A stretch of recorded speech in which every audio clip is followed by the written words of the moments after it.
mar esconde segredos que jamais foram revelados. Histórias sussurradas por marinheiros que enfrentaram tempestades, monstros e mistérios nas profundezas. Relatos que muitos chamam de lenda, mas que aqueles que sobreviveram juram ser reais.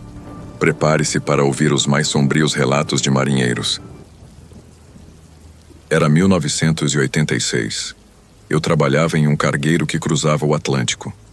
O navio estava carregado de mercadorias e éramos uma tripulação de 20 homens. Tudo parecia normal até a terceira noite, quando uma tempestade se formou de repente. As ondas batiam contra o casco como se fossem murros de um gigante. Enquanto tentávamos controlar a embarcação, ouvi algo estranho. Um som profundo, como um lamento vindo do fundo do mar. No começo, achei que fosse apenas o vento cortando as velas, mas não era. Outros marinheiros também ouviram. No meio da confusão, um dos tripulantes, Ramírez, correu para a borda do navio, como se tivesse sido chamado. Ele olhava fixamente para as águas escuras. Quando me aproximei para segurá-lo, percebi algo que me arrepia até hoje. Havia um canto. Uma melodia suave, quase hipnótica, vinda das profundezas. Ramírez começou a sorrir como se tivesse encontrado a paz, e antes que pudéssemos impedir, ele se jogou no mar. Gritamos, jogamos cordas, lanternas, mas ele sumiu como se tivesse sido puxado imediatamente para o fundo. A tempestade cessou alguns minutos depois e o silêncio no navio era ensurdecedor. Na noite seguinte, enquanto fazíamos vigia, vimos algo se aproximando do casco. Era uma figura humanoide, com longos cabelos negros e olhos brilhantes. O corpo parecia coberto de escamas, e quando a luz da lua bateu, vi claramente dentes afiados, como de um tubarão. A criatura bateu na lateral do navio 3 vezes. 3 batidas secas, fortes, que ecoaram como um aviso. Todos congelamos. Um dos marinheiros, mais corajoso ou insensato, apontou uma lanterna. A criatura gritou. Não era um grito humano, era um som que misturava raiva e dor. Algo que não deveria existir. Nas noites seguintes, um por um, alguns marinheiros começaram a desaparecer. Deixavam suas redes, suas roupas, seus pertences, mas não estavam mais lá. Não havia rastros de luta, nem sinais de que tinham caído ao mar. Era como se algo os tivesse levado em silêncio. O capitão tentou manter a disciplina, mas logo ele também sumiu. Sobramos apenas 4. Eu, Vargas, Luiz e um novato chamado Felipe. Decidimos nos trancar na cabine de comando e manter vigia por turnos. Mas sempre que um de nós fechava os olhos, ouvia aquele canto de novo. Felipe não resistiu. Abriu a porta e caminhou sorrindo em direção ao convés. O último que vimos foi sua silhueta mergulhando nas ondas negras. Na madrugada do 5º dia, aconteceu. A embarcação parou de se mover, como se estivesse presa em algo invisível. O mar estava calmo demais, liso como vidro. E então, vimos. Dezenas de criaturas cercavam o navio. Algumas eram como mulheres peixe, outras tinham formas mais grotescas, braços longos, caudas espessas e olhos que brilhavam no escuro. Elas batiam no casco, arranhavam as laterais, como predadores brincando com a presa. Vargas, em desespero, atirou no mar com o rifle de emergência. Foi um erro. A água começou a borbulhar, e o navio inteiro tremeu como se algo gigantesco estivesse por baixo. O que vimos a seguir? Não tenho palavras. Era um olho enorme, maior do que a cabine do navio que nos observava de baixo para cima. Um olho que carregava ódio, fome e uma inteligência que não era humana. Luiz foi arrastado primeiro, puxado para fora por mãos escuras que surgiram da água. Vargas enlouqueceu e se jogou por conta própria. Eu fiquei sozinho. Passei 3 dias trancado, ouvindo as batidas no casco e os cantos que vinham de todos os lados. Até que, numa madrugada, o mar se abriu em silêncio absoluto. O navio começou a girar, como se estivesse sendo puxado para baixo. Corri para o bote de emergência. Não lembro exatamente como escapei, só sei que quando acordei já estava à deriva, sozinho, no meio do oceano. Fui resgatado por um cargueiro grego dias depois. Ninguém acreditou na minha história. Disseram que eu estava delirando por causa da fome e da sede. Mas eu sei o que vi. E até hoje, quando fecho os olhos à noite, ainda ouço aquele canto. O mar não é apenas água e vento. O mar tem vida própria. E lá embaixo, em suas profundezas, existem criaturas esperando. Algumas belas, outras horríveis. Todas famintas. Se algum dia você estiver no mar e ouvir uma canção doce vindo da escuridão, não siga o som. Nunca siga o som.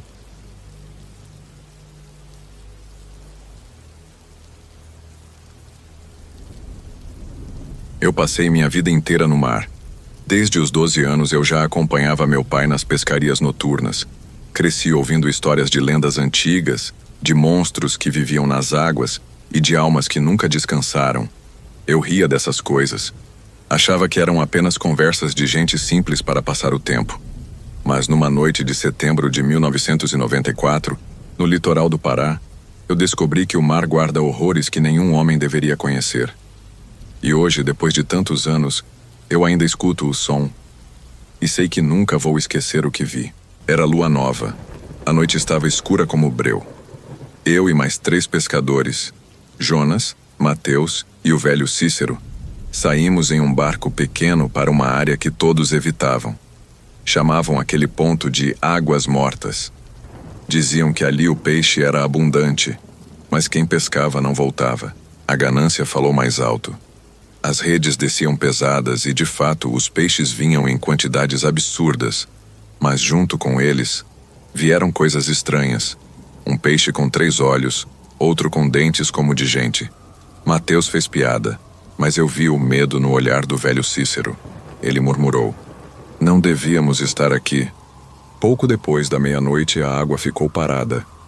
Nenhuma onda, nenhum vento. Um silêncio pesado tomou conta. Então ouvimos um canto suave, vindo das profundezas. Não era o barulho do mar.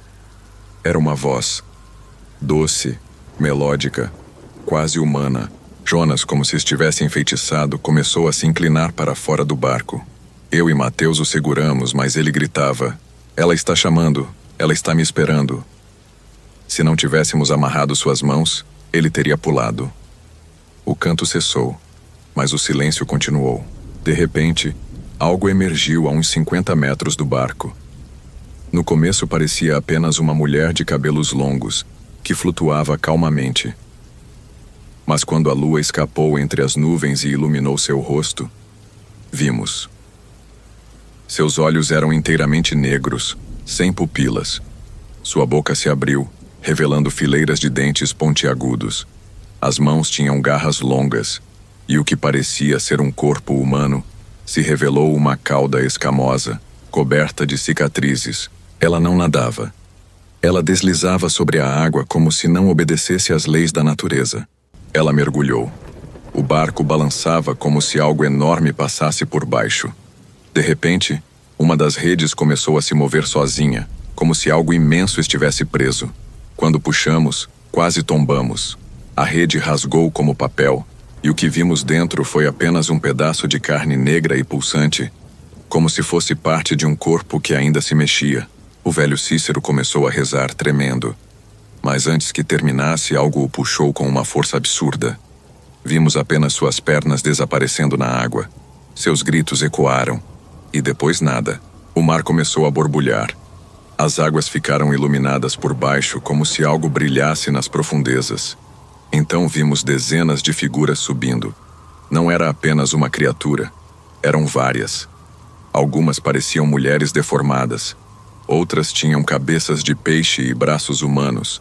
E havia pelo menos uma com tentáculos que se enrolavam como serpentes. Todas nos observavam em silêncio, os olhos brilhando na escuridão. E então, entre elas, algo maior se moveu. O mar se abriu por um instante e vimos um olho gigantesco, maior que o próprio barco, nos encarando. Jonas não resistiu. Pulou no mar com um sorriso no rosto, como se fosse abraçar alguém. Mateus tentou remar desesperado, mas o barco não saía do lugar, como se estivesse preso. As criaturas começaram a bater no casco, arranhando a madeira, deixando marcas profundas. Um braço escamoso emergiu, agarrou Mateus pelo pescoço e o arrastou. O som do osso quebrando ainda ecoa na minha mente. Eu fiquei sozinho. Não sei como ainda estou vivo. Peguei o motor reserva que milagrosamente funcionou e acelerei para longe. Atrás de mim, ouvi o canto outra vez, cada vez mais alto, cada vez mais perto. Eu não olhei para trás. Quando finalmente vi a linha da costa, já era manhã. O barco estava arranhado, encharcado de sangue e... algo mais. Um lodo preto que grudava na madeira e queimava a pele ao toque. As pessoas da vila não acreditaram. Disseram que Cícero, Jonas e Mateus se perderam em alto mar. Mas eu sei. Eu vi. Eles foram levados. Desde aquela noite, eu nunca mais pesquei. Vendi meu barco, abandonei o mar. Mas até hoje, em noites silenciosas, quando a lua se esconde, eu ainda escuto aquele canto vindo de longe, chamando meu nome. E se você, algum dia, estiver no mar e ouvir uma melodia suave vindo da escuridão, não siga o som. Nunca siga o som.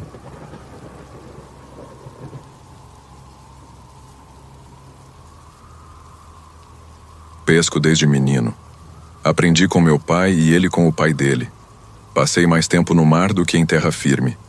Mas existe uma noite que nunca deveria ter acontecido e que mudou tudo. Porque o mar não é só água e peixe. Ele guarda horrores. E alguns deles me viram. E me deixaram viver só para que eu contasse a história. Era 1992. Eu e 3 companheiros, Tobias, Ferreira e o velho Álvaro, partimos em direção a uma área isolada, conhecida como Mar de Sangue. O nome vinha das histórias de antigos pescadores, que diziam que a água lá assumia um tom avermelhado em certas noites. Diziam que era por causa de algas, mas os mais velhos sussurravam que era sangue de verdade. Naquela noite, a lua cheia iluminava tudo, mas havia algo estranho no ar. O mar estava tão liso, tão parado, que parecia um espelho. O silêncio era tão absoluto que até nossas respirações pareciam barulhentas demais. As redes mal tocaram a água e já voltaram pesadas. Mas o que puxamos não eram apenas peixes. Entre eles havia uma criatura pequena, algo como um peixe deformado, com rosto quase humano. Os olhos eram brancos, sem pupilas, e a boca se mexia como se tentasse falar. Ferreira, nervoso, esmagou o bicho com o remo. Mas quando o fez, o mar inteiro pareceu reagir. Pequenas ondas começaram a se formar ao redor, batendo no casco como se algo se aproximasse. Foi então que ouvimos um som profundo vindo de baixo. Não era canto como sereias das lendas. Era mais um ronco, um lamento, como se algo gigantesco se movesse sob o barco. O velho Álvaro ficou pálido. Disse que seu avô já tinha contado essa história. Quem ouve o gemido do fundo não volta para casa inteiro. Tobias foi o primeiro. Ele estava na proa, olhando para a escuridão quando algo o puxou para a água. Não vimos nada subindo, apenas a força brutal o arrancando para baixo. O barulho que ele fez ao cair foi o último som humano que ouvimos naquela noite. Jogamos cordas, lanternas, gritos, nada. O mar engoliu Tobias como se nunca tivesse existido. O barco começou a se mover sozinho. Não havia vento nem correnteza, mas algo nos arrastava. De repente, a lua revelou uma sombra colossal sob as águas. Era longa, cheia de protuberâncias, como montanhas em movimento. Não dava para medir o tamanho, mas era maior que qualquer embarcação que já vi. E então, surgiram olhos. 2, 3, depois, dezenas, brilhando, acompanhando cada movimento nosso. De repente, a água ao redor ficou vermelha. Não era tinta, não era alga, era sangue. O cheiro de ferro invadiu o ar, fazendo ânsias de vômito tomarem conta da gente. Peixes mortos começaram a boiar, alguns partidos ao meio, outros dilacerados. Ferreira começou a rezar alto. Mas algo respondeu. Uma voz grave, retumbante que não vinha do ar, mas de dentro da nossa mente. Vocês não deveriam estar aqui. A superfície explodiu. Criaturas humanoides cobertas de escamas com bocas repletas de dentes serrilhados Emergiram ao redor. Subiram nas bordas do barco, arranhando, mordendo, tentando nos puxar. Ferreira foi dilacerado ali mesmo, arrastado em pedaços. O velho Álvaro tentou se defender com um arpão, mas foi atingido por algo que nunca esquecerei. Um tentáculo imenso, grosso como uma árvore, que surgiu das águas e o esmagou como um inseto.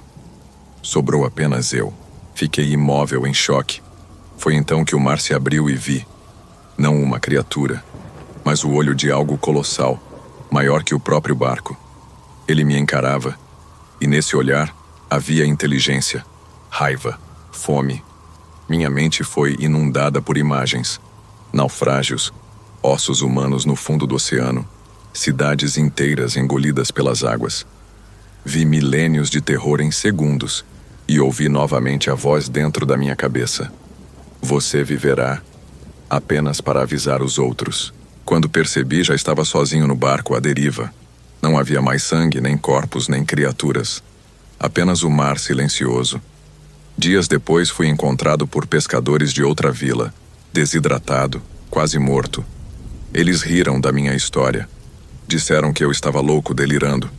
Mas eu sei. O mar não me matou porque quis que eu falasse. Hoje, velho e aposentado, ainda sonho com aqueles olhos. Ainda sinto o cheiro do sangue. E sei que em alguma parte do oceano, aquela coisa está viva. Esperando. Se um dia você for pescar e a água ficar vermelha, não continue. Não desafie o mar, porque ele vai te ouvir e vai te cobrar.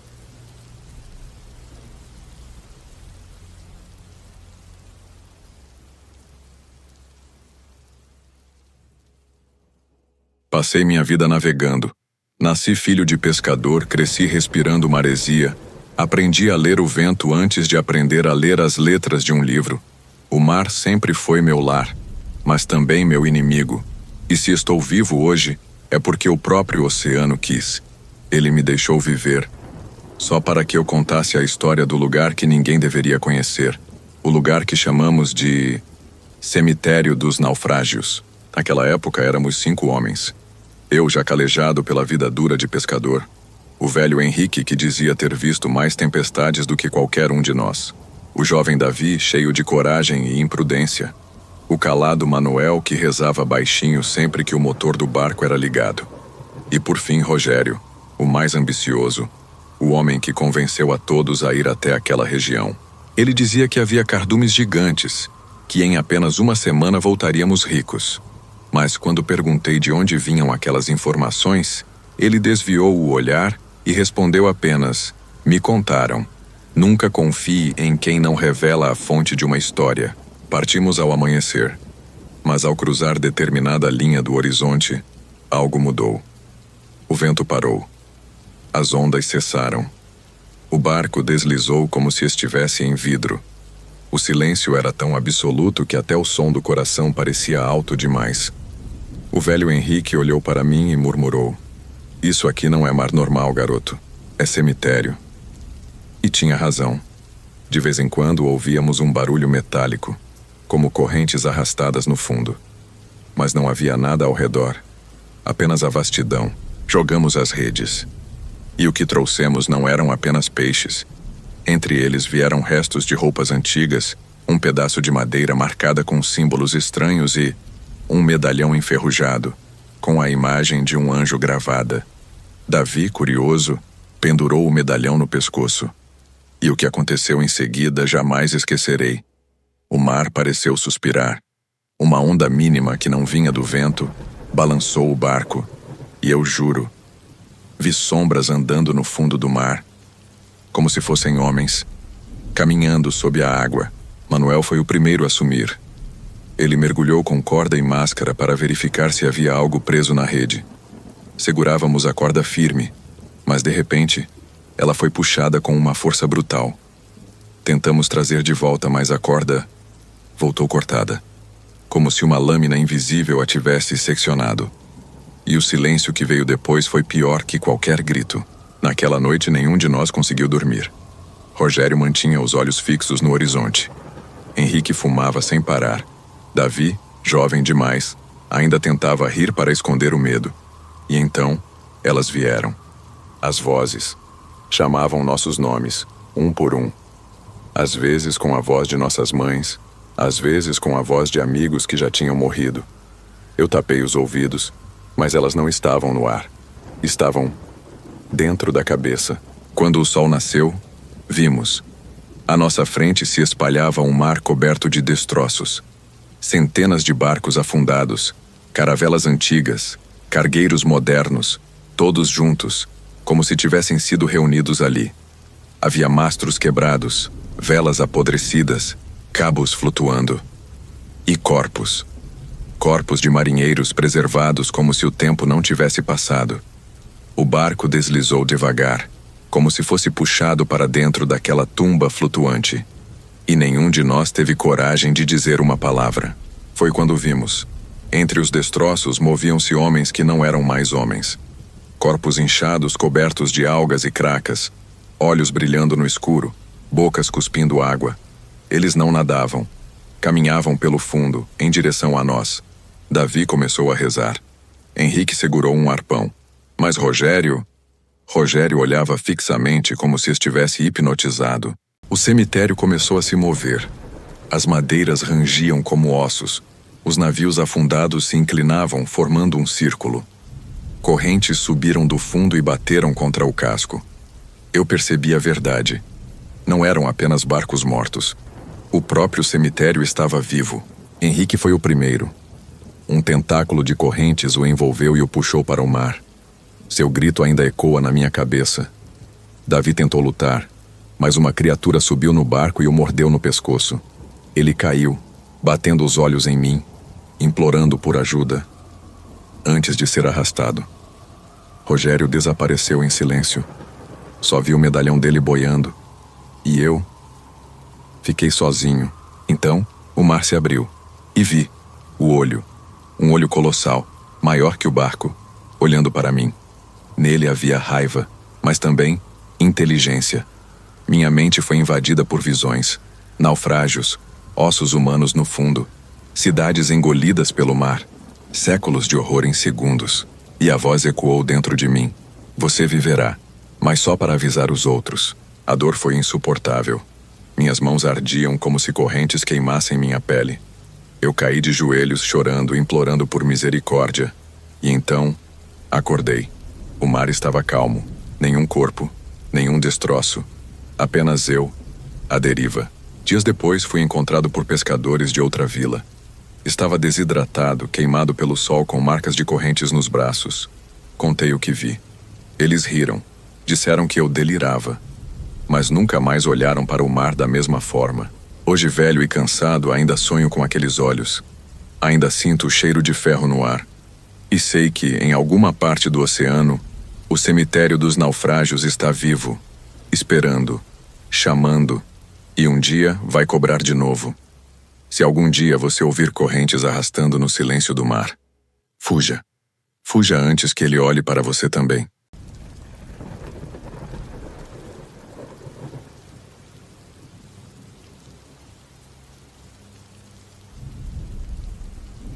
Poucos acreditarão no que vou contar, mas a verdade é que eu não preciso da sua crença. Preciso apenas que ouça. Pois se um dia você ouvir falar de um lugar chamado Luar Morto, fuja. Nunca se aproxime. Nunca entre. Porque eu entrei e quase não voltei. Eu passei 40 anos pescando. O mar me alimentou, me castigou, me moldou. Eu já tinha visto homens morrerem engolidos por ondas de 15 metros. Já tinha ficado dias à deriva, sem água, sem comida. Mas nada me preparou para aquela viagem. Tudo começou quando uma equipe estrangeira chegou à vila. Queriam que eu os guiasse para um ponto específico do oceano. Um lugar fora dos mapas oficiais. Disseram que ali havia algo. Algo que transmitia sinais misteriosos do fundo do mar. Eles eram 5. O capitão Reynolds, arrogante e frio.